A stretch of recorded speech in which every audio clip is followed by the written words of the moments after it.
First time back in a while, right, Jeremy? Yeah, haven't been here in a few years. Been around, but not on the field. It's good to see all like the little bricks and everything. I knew they added a lot of stuff since my last year here, so that's good to see. Yeah, so my dad actually laid it all. That was his job when we were younger, and he took over my grandpa's business.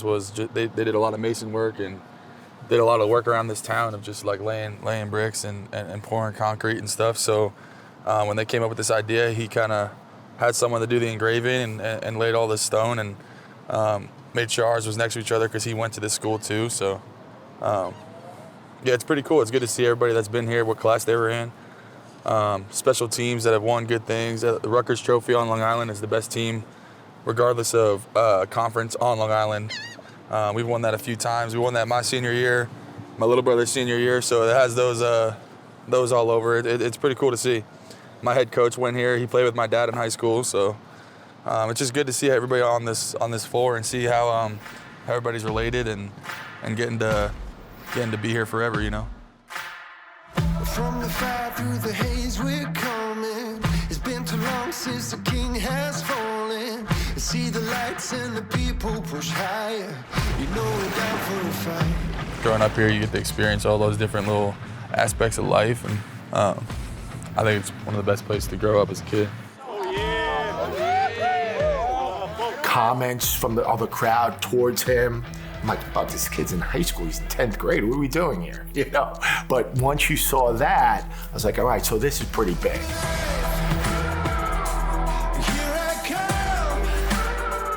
That's the 2017 championship. They won the Suffolk County Championship, Rutgers, and the Long Island champs that year. I remember coming home after that. The entire town was waiting for us, and Lindenhurst does things right. The whole town stopped. It was unbelievable for the athletes, the community, and the team. It was great. Way back, the championship game in high school. Okay, cool. Yeah, I've seen you since then. That's Nice, crazy, all the way to How you doing, man? Jeremy, nice to meet you, brother. The emotions that went through you, that where you're making the trek all the times, it's your favorite team, he's under your arm, and we're always watching the game. And to go all of that way, I don't know, you gotta bleep it. Holy shit, he's a Jet.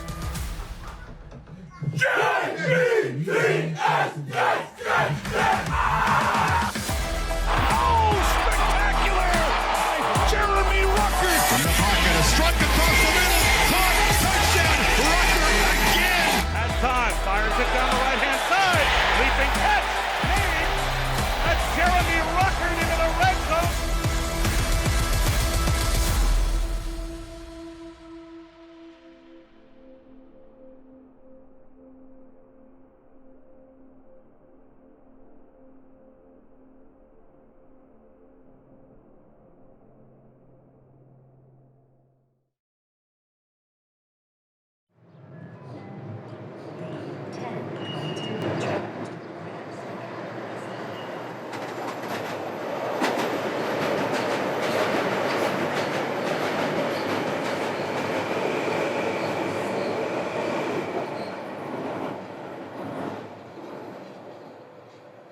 Not a small town, I would say, but small enough to where you kind of know everybody. You can get everywhere pretty quick.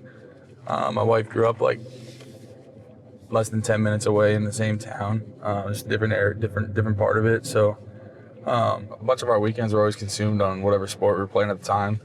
And what was good for us is that this area, you know, everywhere you go play, the fields and stuff it's some of them are on the beach, some of them are on in the hills, and you know, as you go up north on Long Island, it's more land and out east, but kind of closer to where we are down on the South Shore. There's beaches everywhere, so you kind of got to grow up and see all different parts. You know, you get to see the snow in the winter, or the summers get really hot, you get to go to the beach. So I think for any kid growing up, it's a great place to be and kind of experience a whole bunch of different things.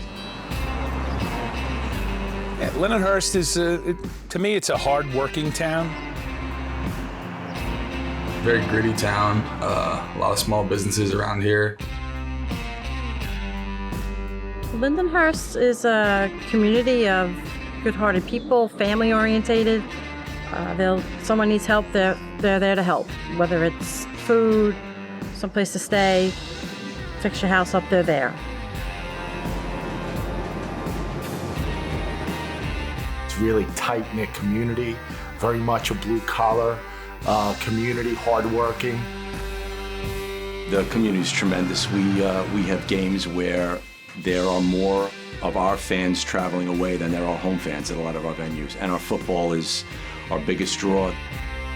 You go to the store and you kind of know everybody you see, and every time I get a chance to come back here, it's great, and seeing the familiar faces and going to all the good food. Yeah, it's kind of just like a hard-working, hard-nosed town where you're proud to grow up in.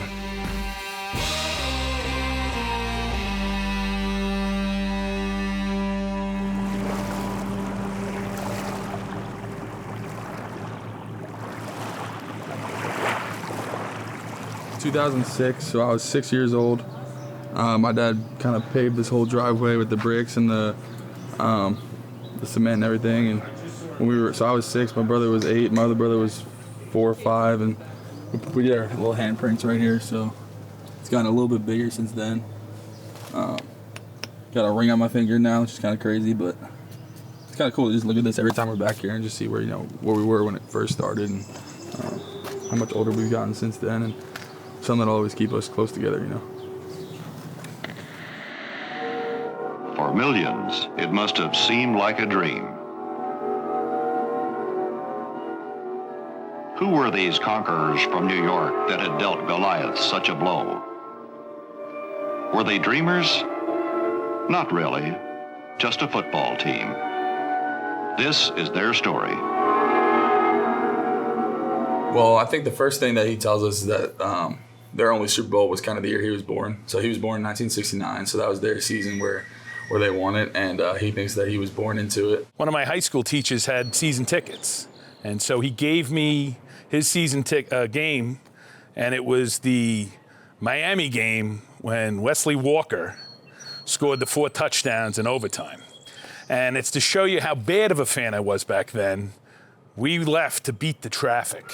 Grow in as he gets more experience. He needs 13. He's wide open. Wesley Walker. The Jets have taken the lead again. And we ran out and we heard the cheer outside. Ryan going deep for Walker. Wesley Walker scores again. And so then me and my buddy were like, what just happened? We ran back into the building. You were able to.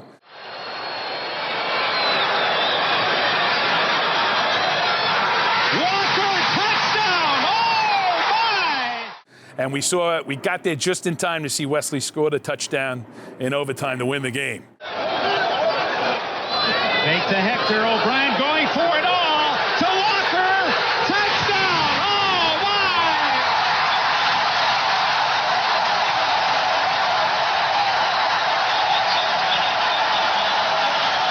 Well, ladies and gentlemen, you've seen one of the greatest games in NFL history. In overtime, 51-45, the Jets have beaten Miami. And I learned 2 things that day. One is I'm not leaving early. And 2 is I'm a Jet fan for life. Let's go Jets! Let's go Jets! Go Jets! Was there ever a question that they would be Jets fans? Like, do you remember passing your Jets fandom on to them when they were younger? Well, if they wanted to be my kids, that wasn't a choice. It was Jets all the way. We have a Jet rock out front, pulled up one of my trees, that died. It had to be Jets all the way.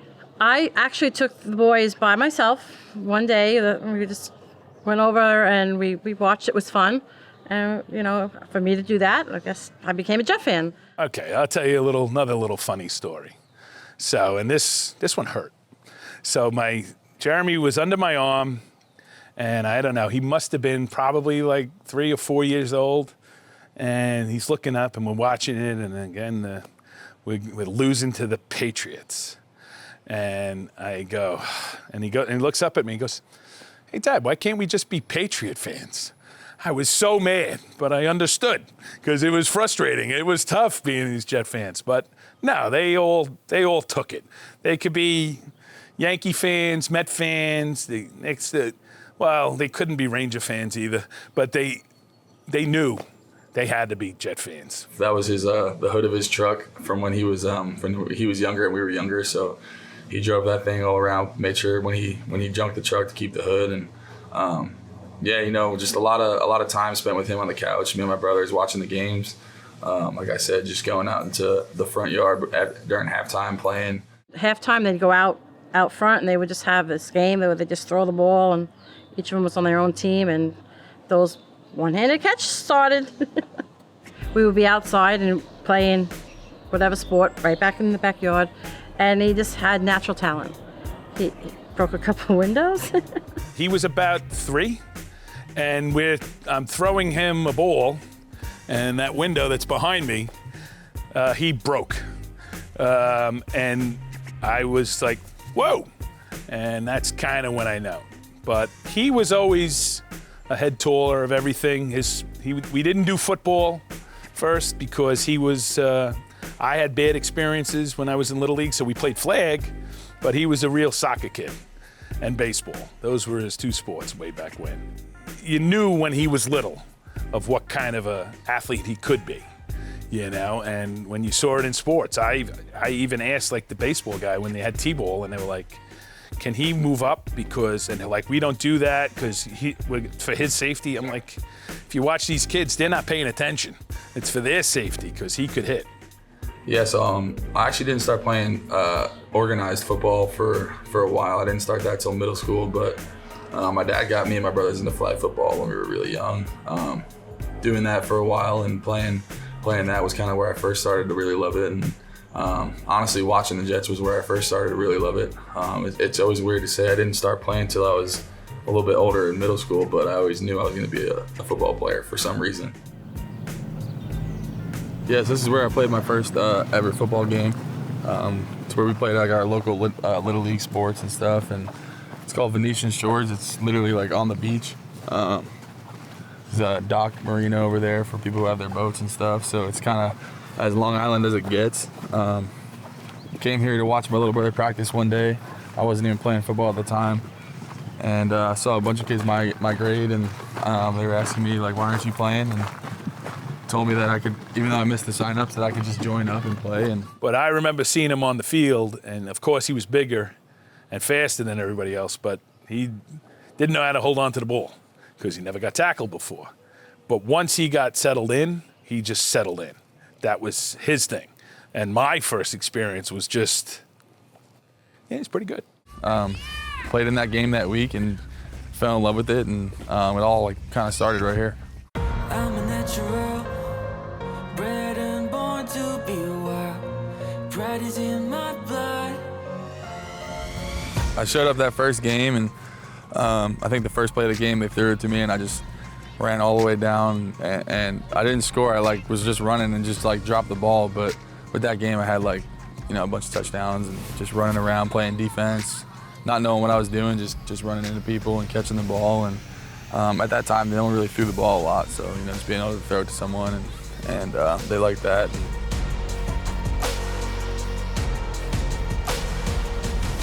Yeah, it's just all I never played, but I've always just pictured myself being a football player. So when I started to do it here, I kind of just fell in love with it and slowly drifted away from all the other sports I was playing, and just fell in love with practicing this game and just working at it.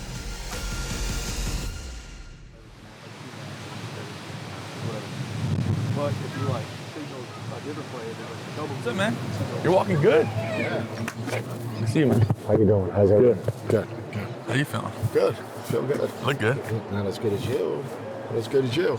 The past few weeks have been easy, like just kind of offense only, just like individual drills and group stuff. And now this week coming up, we're gonna do stuff against the defense. Nothing like padded, but 7-on-7 and some walkthroughs and stuff. But how long is that gonna last for?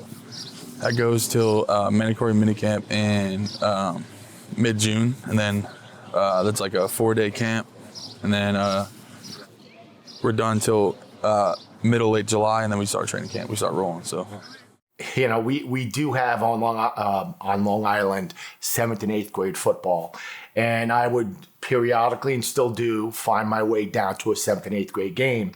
And at the time, he was certainly larger than everybody else, and I watched him make a few plays on defense. And I was like, wow, this kid is, and he has a later birthday. And at the time, we didn't have the ability to bring a young 7th grader or 8th grader up to the varsity level. And I knew he would be special. I didn't realize how special he would be. I met him going into my 9th grade year. A lot of the older guys on the team were kind of trying to get me to go to their practices and stuff. They kind of heard about me coming up and going to the summer workouts and everything, and that's where I met him for the first time. And a lot of private schools and Catholic schools were kind of reaching out to me growing up, trying to play there. But I always had a sense of pride being here, knowing that my family all grew up here and all the same kids I played with growing up are still there. So I kind of decided to stay there and ended up starting my freshman year. And so when we brought him up and we had him work through our camp in the summer, he was 13 years old. I had spoken to his dad, Bill, and his mom, and said, listen, we think he can really contribute to us at the varsity level. And certainly had the size, he was inexperienced, but he had the ability. And the first time, and we unfortunately, the first year, his freshman year, which I'll never forget, we knew he'd contribute. We were looking for him on the defensive side, and we had unfortunately, some athletes who couldn't play the first game due to suspension or whatever, whatever the situation might have been. I ended up just getting thrown into the fire as a receiver, and didn't know what I was doing, but ended up catching a couple of touchdowns my first game, and the rest was kind of history. I just started playing both ways. And he started on defense. He didn't as a 9th grader. He didn't get. Meanwhile, I find out, because I was coaching Will, that he scored 2 touchdowns in his first game that I wasn't at. I was like, I thought he was only on defense. So right away we were like, all right, we have something special. And he just kept growing from there.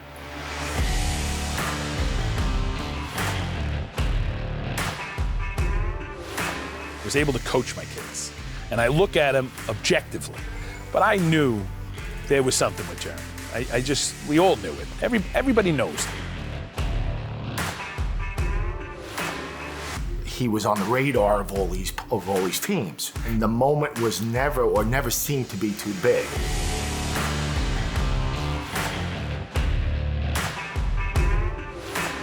You could tell in everything I was doing that I was succeeding in it. And my dad would always tell me every day that every game I play, he even says it still now, you're the best player in that field, believe it. And that's kind of how it started back then. And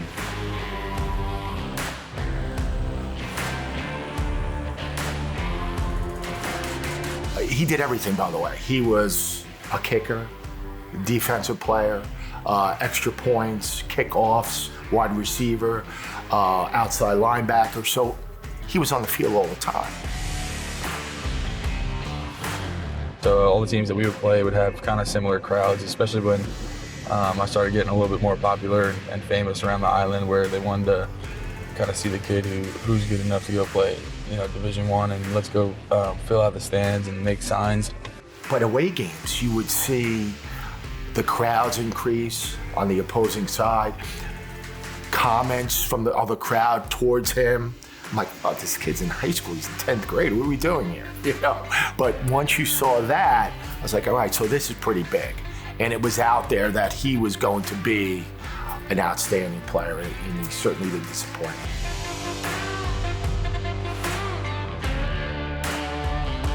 Yeah, it all started back then. Every game you would think that you're the best player out there, and I think if you play with that attitude, it kind of just kept moving me forward and get more successful.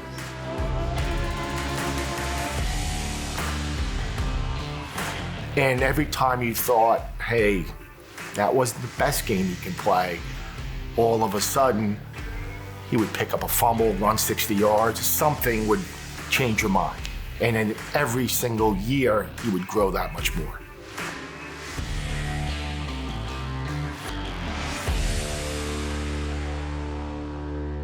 This is the grass field that we would practice on in high school. Wasn't very nice, but whenever it would rain, puddle up pretty good and get all dirty. And that's where a bunch of the college coaches would come watch me practice and try and show them that I was a lot more serious than I actually was. The first college that actually I've met with was Michigan. After my freshman year, they were coming to see a quarterback down the road who was ended up playing at Wisconsin for a while, transferred to Notre Dame, and but he was kind of the guy who was getting recruited on Long Island at the time, and Anybody that went to go see him ended up driving down the road to see me. Ended up getting on a roller coaster of just getting every school just hit up Coach Lombardo, get my number, and get me on the phone. And so he started to go to all of these high exposure camps, the Nike camps and whatnot. And when he was in 10th grade, contact started to happen. We went to Penn State, and we met Franklin, and we talked to him, and then they offered him.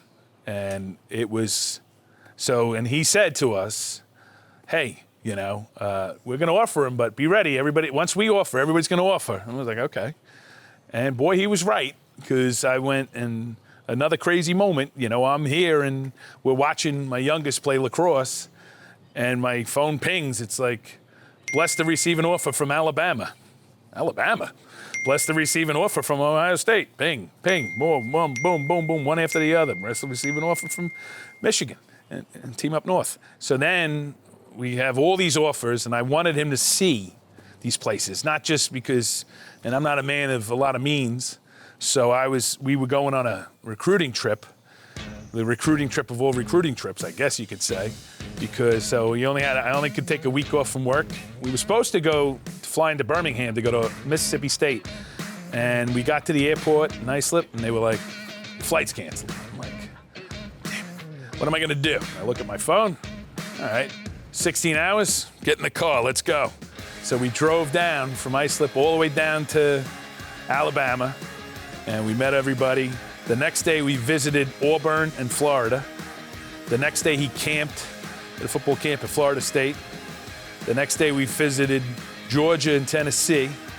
Then the next day we went to Ohio State. And then lastly we went up to see the Team Up North. I mean, I'm walking up, and I'm like, a couple months ago, I'm taking him out. This is fun. We're going to football camp. I get to see my kid play football camp. Next thing I know, I'm seeing Nick Saban, shaking his hand. Urban Meyer's coming out saying, hey, how are you? All the head coaches are just talking to you. And what a roller coaster. What a great time that was, too. And blessed to have a recruit like that, because, man, I got to see some really good college games. Ohio State ended up reaching out to me after my sophomore year, and they wanted to kind of get me out to work out for them somehow, and they had a satellite camp over at Fairleigh Dickinson in Florham Park, and that's actually where I got my Ohio State offer, was going there, working out for Coach Meyer and a couple of coaches over there. And, after I got that offer, I always kind of thought, wow, that school's like pretty big. Like, that's kind of one that I've noticed. And I think, he definitely narrowed it down to Michigan, Ohio State, Notre Dame, and there's others. He had his final 5 or so, whatever those were. But I think he felt really comfortable with the players on the team that he had met, and the coaching staff, and the whole community around Ohio State. Urban focused on him. Like, Jeremy was his recruit, and he went up to him, and from everything I gathered, like, Urban picks 2 or 3 guys out a year, and he goes, that's my guy. And from that moment on, and how much he focused on Jeremy, I think it had a big impact on him. I think Jeremy Ruckert might be the best tight end prospect that I've ever seen recruited. His skill set is ridiculous.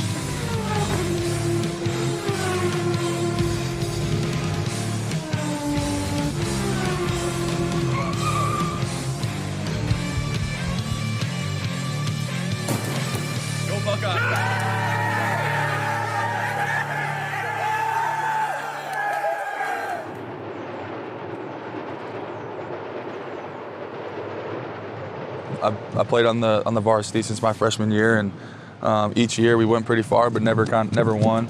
Our high school in the history has never won the Long Island Championship, so kind of put it all into my senior year. Already was committed to college and everything, so kind of put all the chips in. I thought we were never going to lose. That was, I believe, the attitude and the mindset of everybody on the team, and there was a sense of confidence by not only Jeremy, of course, but that kind of trickled down to all the players. And we had tremendous success, and I don't think anybody really believed that we could lose. We were very successful, like you said, my first 3 years. The Long Island Championship was like the end of the road, the biggest pedestal you could get as a football player here, and we never won that. yeah, just going into that offseason, you just had a special feeling about it. And that year was just really special, just knowing that was my last time, and having the pride I had for where I grew up, and knowing that my dad played there. He never was able to win it. And that was a real special year for this town and for us. Look, where I am now, nobody could foresee this. This is still crazy. But I go to him, I go, I don't know what's going to happen. I don't know what's going to happen in Ohio State. I think you're going to go well. I think you got a really good chance to go somewhere else. But if you win it for this hometown, this is memories that you're never going to forget. I said, not only be the best wide receiver in the county, be the best kicker, and be the best linebacker. There was no stopping what he was going to do. So if he was covered or not, it didn't really matter. And it really wasn't so much the offensive part of it. It was the defensive part of it, the special teams part, the kicking, the blocked kicks. So it was just a little bit of everything, which made it real difficult for an opposing team to do anything as far as game plan. If you're going against them and you're a defensive back and you have this 6'5", 6'6" monster who's leading everybody, who's the best player in New York State, you want to do your best. So you're going to give him your best. So we got everybody's best, and he did also. No matter where he was, if he was as a linebacker, wide receiver, kicking, extra points, whatever it is, of course you want to give your best. You want to prove that you can compete against him. Yeah, well, the Suffolk County Championship was like the semifinals where you play the other county championship for the whole thing. I didn't really have the best game that game. I was getting like triple team the whole time, so I kind of only played. They moved me to running back to get the ball in my hands a few times, but I didn't really have I had a few catches, but I didn't really do much because I was just getting triple team the whole game. And going into the next game, I was kind of mad about it. Just it's my last few games. I want to just do something. So we beat Floyd, and that they're one of the premier programs and have been under Coach Longo for years, and that was certainly just to win that championship. That piece of it was very big for us. And going into Oceanside, we knew they had a fantastic offensive scheme. They had scored a ton of points in Nassau County in just about every contest they had. So we were concerned, of course, as to how are we going to stop them. And let me tell you, what he did that week, as far as on game day, was just come out and dominate. For these kids, it is all on the line today. When you grow up on Long Island, you know the pot of gold is to call yourselves a Long Island champion. We played Oceanside, who was like the powerhouse of Long Island going into it. They had a very, very loaded team. They didn't go to him right away. It was definitely not a defensive game. But Jeremy makes a play, and it was a short gain. And I heard the Oceanside crowd start chanting, "Overrated." Well, I think that was a mistake, because then he proceeded to go through, block a kick, run it back. He started making, he made an unbelievable one-handed catch. He just dominated with receptions, with defensive plays, with block kicks. One play stands out. We get the ball back with very little time on the clock before half, and normally we would just sit on the ball, take a knee, and we just threw it up to Jeremy in the middle of the field. He goes up, catches the ball, throw another pass to him. He runs off and kicks a field goal, maybe 38-yard field goal. I was going crazy at halftime. Yeah, let's go. Yeah. That game, just left it all out there. Pretty much did everything I could have to fill up a stat sheet, and had a couple of touchdowns, had the interception, a bunch of catches, field goals, extra points, touchbacks, just anything, block kick. Did anything I could, and wasn't really thinking of it at the time. But looking back on it, it was one of my favorite moments of my football career and anything, just doing it in my last game against a really good team. Just competing and producing, and that's what he did. And that was the way to go out, is to win that game, to have a great game, and eventually lead to undefeated Rutgers trophy. And that's what he did. When you look back at all your time as a Lindenhurst Bulldog, what are you going to remember the most? obviously this season, but every season shaped me into the man I am. Without this town, I wouldn't be where I am. We're going to Ohio State and my future. So I love this town. My dad grew up here. I bleed green and white, and I'm just so thankful for everybody and this opportunity, and we finally did it. Jeremy, it's been great. Congratulations. Thank you. Thank you. Well, guys, there you go. The future Buckeye, Jeremy Ruckert, not letting go of that trophy anytime soon. When you're in your hometown, they're gonna remember that forever. Your first ever Long Island championship for this town, and your pride of your hometown, the kids you went to school with your whole life, and to come back and win a game like that was, again, something you never forget. Hey everybody, welcome back to Let 'Em Know. I am Austin Ward, joined again now by Luke Farrell, a former Ohio State tight end. He's down there in his training. He's passed the torch as the leader of that tight end unit. That's up to Jeremy Ruckert. What's your first memory of getting him on the practice field and seeing what he could do? Yeah, coming in, we knew he was a guy that, wasn't asked to put his hand on the ground and block too much in high school. So we knew that was going to be, a learning curve. The thing that struck me pretty much right away is his drive, to do anything he could to get better. There was always a question in the back of my mind. I knew I was good. I knew that I was good enough, but would I be able to play there? How would I stack up against people who play at huge high school programs? And I played in a high school where there was one set of bleachers, and I'm going to play in a stadium that has over 100,000 seats. Like, it was a big change. It was a big change for me. It wasn't a struggle. It was just an adjustment. Always when you go away from your family alone in a strange place. So he went to one of the premier schools in the United States with the best players in the United States. So I'm sure there was an adjustment period. But who wouldn't have that?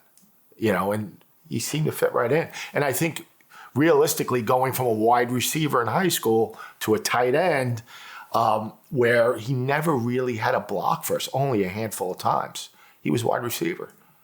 So that was probably, I would gather, his biggest adjustment. I didn't know anything about being a tight end. I was one of the highest recruited tight ends in the country, but never played tight end, which is like kind of weird how that works. But yeah, my first time really getting into a three-point stance was in college. I think going into my freshman year, I failed a ton, but no matter how much I failed, I just kept getting up and kept showing that I could get better. And I think the biggest thing for me was just that I played so hard that even if it was bad, it was good enough. And I played a lot of games my freshman year, didn't redshirt. Took a huge jump after that offseason, and then after every year since then, just kept getting better and better, and the rest is history. Jeremy Ruckert, who he's taking his game to another level. He's so talented, he's so big, he's so strong. Jeremy Ruckert is going to get his. He also went to Ohio State because feeling he could learn how to block, and I feel he's done that well, learning how to block. But you want to be a team guy first, and that's what the team needed. I think for me, the biggest thing was if I went to another school, I don't think I'd be half the player I am because I wasn't able to get on the field unless I would block or would be the guy to run into somebody and not slow down. And the biggest thing that I learned from Ohio State was the toughness part of it. Jeremy Ruckert right here. He's done such a good job at blocking this season. The biggest moment for my college career was probably my sophomore year, the Big Ten championship game. We're losing to Wisconsin at halftime, and that opening drive coming out. And Jeremy Ruckert, give me that! I probably had one of my best plays, probably the best play in my college career, which was the one-handed catch to score in that game. If you guys ever find that picture of him doing that one-handed grab, I think we're to the right. Will and I are right there going, Will's already seen it, that he's going to catch it, and I'm like, Oh, big touchdown, Bucks. Jeremy Ruckert from Lyndhurst, New York. Easy pitch and catch, and Ruckert, the tight end, has it. Once we got to game day, it was easy. I just played to have fun. I just knew what I was going to do would be good enough, and didn't really care about the outcome as much as just wanting to dominate and just do what I could. It wasn't as magical. I thought he'd be like, oh, there he is. I was like, oh, that's where he should be. It was kind of weird. You saw him run out there, and it's like, all right, that's where he belongs. In the pocket, a strike across the middle. Caught, touchdown, Ruckert again. Comes back, there's a man wide open. It's Ruckert, 2 touchdowns. That game right there was kind of what opened a lot of the eyes for me, and on that big stage, getting noticed and showing that you can perform on the biggest level in college football was kind of what helped me realize, not only for myself, but other people, that I could do it.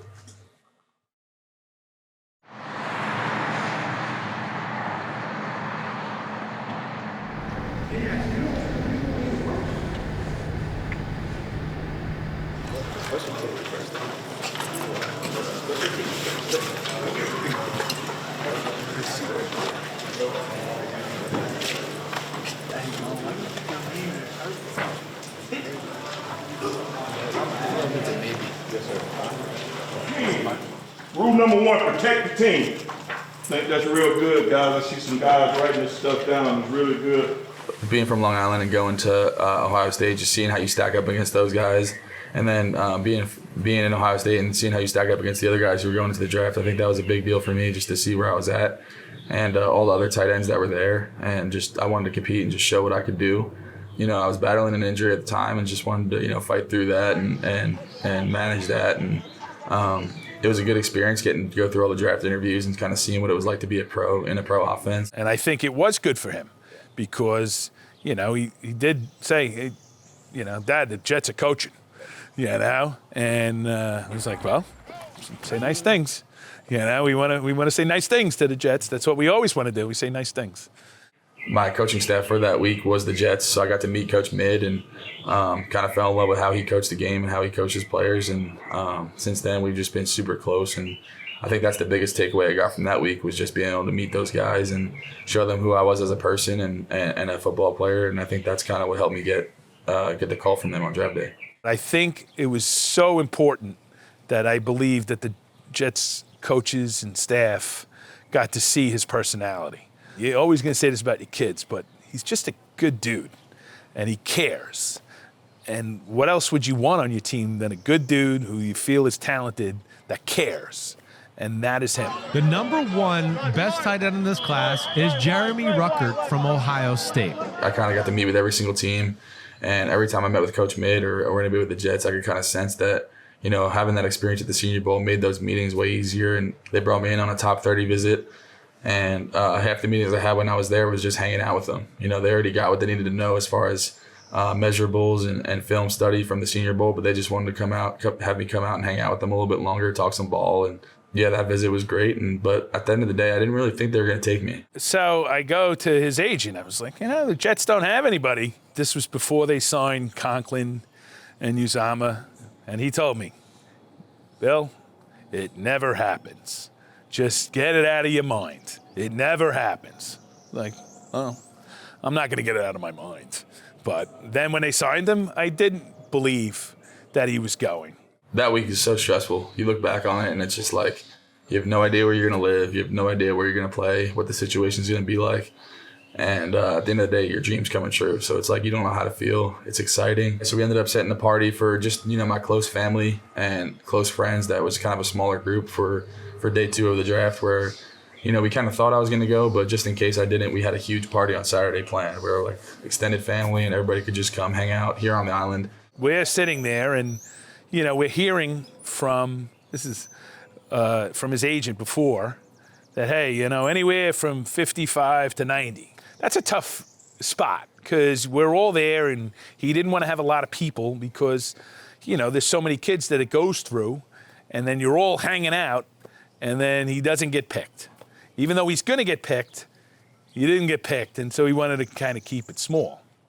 Yeah, I was anxious for him, for sure. You know, you're sitting here watching, and, you know, normally you just watch the draft and you focus on your team. I happen to be a Jet fan. But you're just kind of focusing on your team, and now you're focusing on a player. It's a lot different. It's beautiful Las Vegas, Nevada, and I'm pretty sure nobody left. It is still a madhouse of fans from all over the country, all over the world here to see day 2 of the NFL draft. It was towards the end of the night. Me and my wife, Robin, we ended up telling everybody, all right, like, let's pack up. Let's get ready for tomorrow. We don't think it's going to happen tonight. But just in case, my agent texted me, you know, just sit back down. We think might have a little late chance here. His agent goes, all right, 88, 90, or 91. So we sat back down and we're just watching, just hanging out. And I do look. I said, you know, the Jets are there. It could be the Jets, you know? Yeah, I mean, if you ask my brother, my little brother, he's, other than my dad, probably the biggest Jets fan I know. You know, I did the whole bunch of hats thing at the place, made sure I had every hat, but he always had the Jets hat in the front just in case. It was my job to hang the hat, so That was a big honor for me. And of course, the New York Jets were right in front for me to get right away. And then when the phone rings, your heart just drops.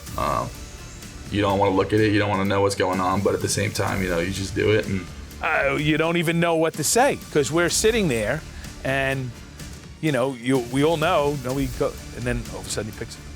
Jamie, I hit my son Eric. I hit Will. It's on the phone. I felt a big bear claw hit my back, and Big Bill slapped me, told me to look up. Jeremy was on the phone. When I looked at it, it said Morristown, New Jersey, or something like that. And immediately I just knew what was happening. I got the chills, and I showed my wife Robin, and I said, it's the Jets. Hey, Jeremy. Hey, it's Joe. Douglas with the Jets. You ready to make a dream come true?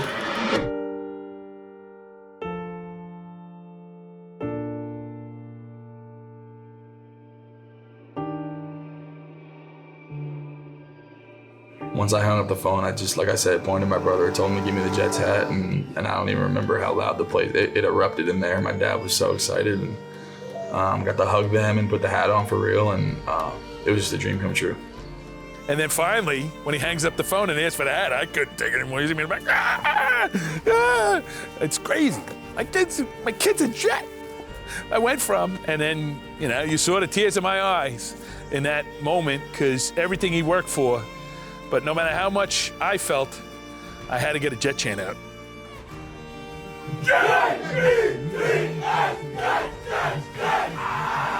When he looked at his phone and we saw New Jersey and they all started tapping each other on the couch, it was really surreal. And then seeing how excited his dad got and his brothers, his friends were crying because they were Jets fans. It was insane.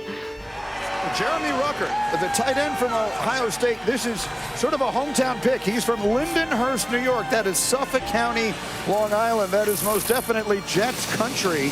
We always watched the draft growing up with the boys. So I knew on the clock, the phone call comes, whatever. So once I saw it, and then I was just watching everybody around. And then as it was clicking, people getting excited. And then once it happened, I was excited, relieved, overwhelmed, happy.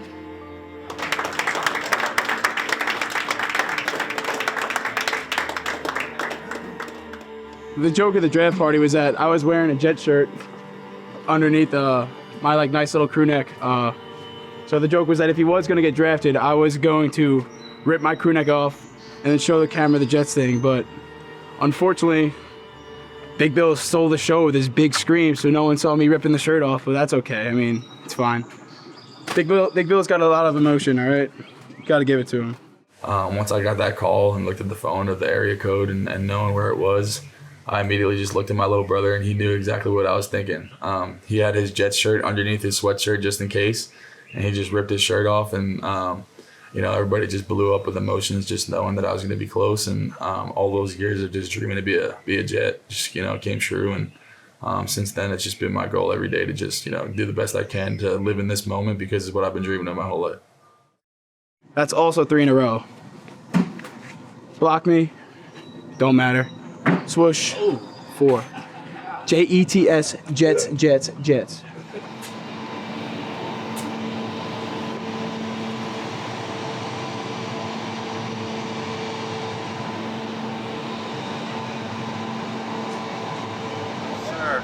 Great day, okay? You're gonna do one thing. You're gonna do one thing slow, all right, Scott? I know you're ready to go. Here we go. On 3. 1, 2, 3. J-E-T-S, Jets, Jets,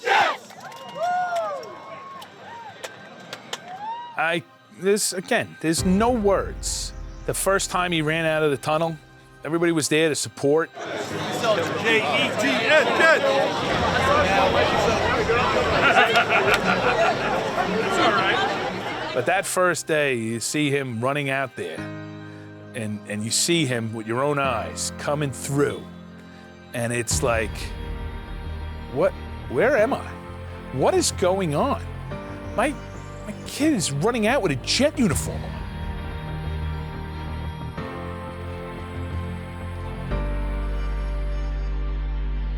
It's crazy. Every kid wants to be a Jet. You write that little letter in kindergarten. What do you want to do when you grow up? I want to be a Jet. play for the New York Jets. And I found that letter. It's an NFL player. You know, if you told me when I was growing up that I could do this today, I would think you're crazy. But at the same time, like I said, I've always had that in the back of my mind that this is what I want to do. That's why every time I get out on that field and get a chance to go play for the team that I love, I leave it all out there and I play as hard as I can, because I know that kid that was watching me back then, he would want me to, and just know that just to leave it all out there because of how bad I wanted to do it growing up and how bad I wanted this moment. He was a program and community changer by what he did, because he was not only a player, he was a gentleman. Just being a living example of just, loving a team, not really having a great chance growing up, but just being able to work through it and having that come true. Just being able to see all these kids come up to you and ask you if they could do it too, or you just give them that living proof, and just walking down the street and just letting them seeing you, knowing that like, yeah, he was me. I could be him one day, or that was me, because I was a little kid wearing a Jets jersey to school, running around the backyard, pretending I was in a game, and now I'm running right out of the tunnel at MetLife, playing on Sundays for him. It's just a dream come true.